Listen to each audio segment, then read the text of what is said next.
नमस्कार, जय Hind. Atharva online study centre में हार्दिक स्वागत है। आज हमारा नया टॉपिक जो महाराष्ट्र बीओई 2025 इंजीनियरिंग पेपर 2 में जो ट्रू फॉल्स 1 मार्क के 10 क्वेश्चन एमसीक्यू टाइप पूछे गए हैं, तो उसको हमारे सोल्व करेंगे। तो आइए हमारे साथ जुड़े रहिए, और हमारा अगर वीडियो अच्छा लगे लाइक शेयर और सब्सक्राइब कीजिए। सब्सक्राइब बटन को दबा के हमारे आने वाले वीडियो में आपको नोटिफिकेशन मिल जाएगी। तो यहाँ पे क्वेश्चन जो है वो है मोड ऑफ हीट ट्रांसफर के रिलेटेड पूछा गया है कि जब आपका बॉयलर लोडिंग 90% यानी कि हायर लोड पे चल रहा है, तब जो हीट ट्रांसफर होगा, रेडियंट हीट ट्रांसफर, वो परसेंटेज टोटल हीट ट्रांसफर से ज़्यादा होगा, यानी कि कंडक्शन और कन्वेक्शन से compare to radiant heat transfer ज़्यादा होगा। तो आइए इसका आंसर देखते हैं, ये स्टेटमेंट ट्रू है या फॉल्स। तो ये आंसर ट्रू है। तो हायर लोडिंग बॉयलर ऑपरेटिंग में radiant heat transfer compare to conduction and convection रहता है। नेक्स्ट क्वेश्चन पूछा गया है कि आपके एफबीसी बॉयलर में जो सल्फर कंटेंट कोल में ज़्यादा रहेगा, तो आप सोक्स को कंट्रोल करने के लिए कैल्शियम ऑक्साइड ऐड करोगे कंबस्टर में। तो यहाँ पे कैल्शियम ऑक्साइड शॉर्ट फॉर्म से ये हो। तो ये आइए देखते हैं इसका आंसर क्या है, ट्रू और फॉल्स। तो ये आंसर ट्रू है। तो जो कैल्शियम ऑक्साइड है वो लाइम से बनेगा, कैल्सिनेशन रिएक्शन होगा। तो थर्ड क्वेश्चन जो सुपर हीटेड स्टीम है वो आपके एलआरएसबी में यूज होगा। तो आंसर देखते हैं। सही आंसर है। यहाँ पे थोड़ा डिस्क्रिप्शन दिया गया है कि सैचुरेटेड स्टीम और सुपर हीटेड स्टीम दोनों यूज हो सकता है for removing soot and ash deposits. तो ये सही आंसर है। नेक्स्ट क्वेश्चन पूछा गया है कि आपके बॉयलर में मैक्सिमम प्रेशर ड्रम में होता है, नहीं कि इन इकोनोमाइजर में। तो सही आंसर इसका फॉल्स, ये स्टेटमेंट फॉल्स है।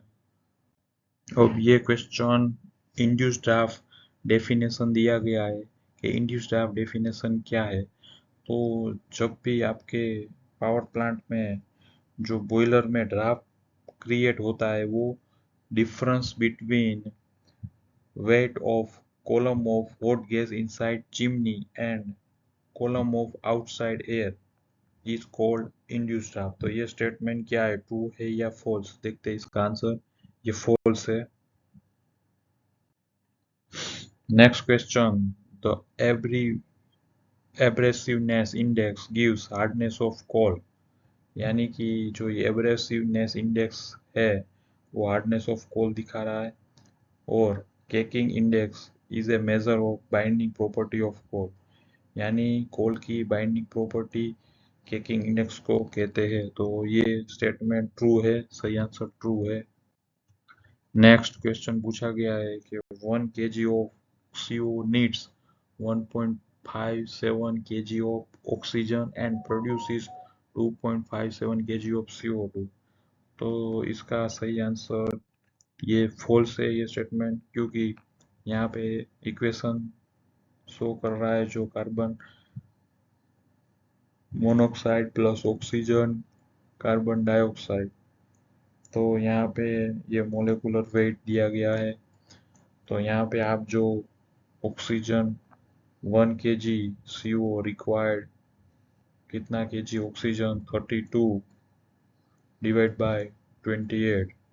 तो अब ये आंसर आपका आएगा वो समथिंग 1.14 आएगा, जो आगे स्टेटमेंट में वो 1.57 kg दिया गया है, यानी ये स्टेटमेंट फॉल्स है।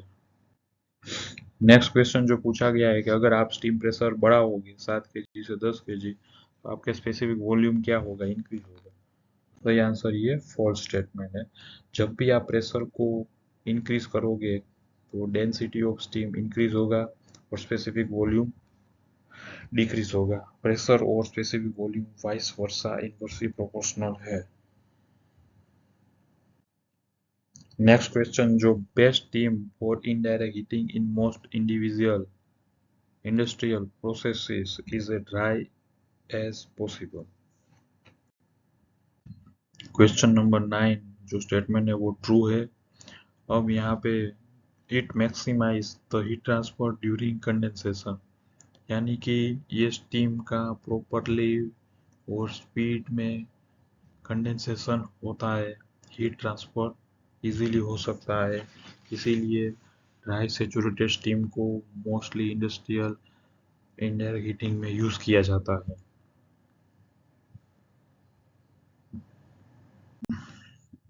नेक्स्ट क्वेश्चन जो पूछा गया है, inverted bucket steam trap operating principle क्या है, वो कौन से प्रिंसिपल पे काम करता है? तो यहाँ पे difference in temperature between steam and condensate. तो ये स्टेटमेंट फॉल्स है, गलत है।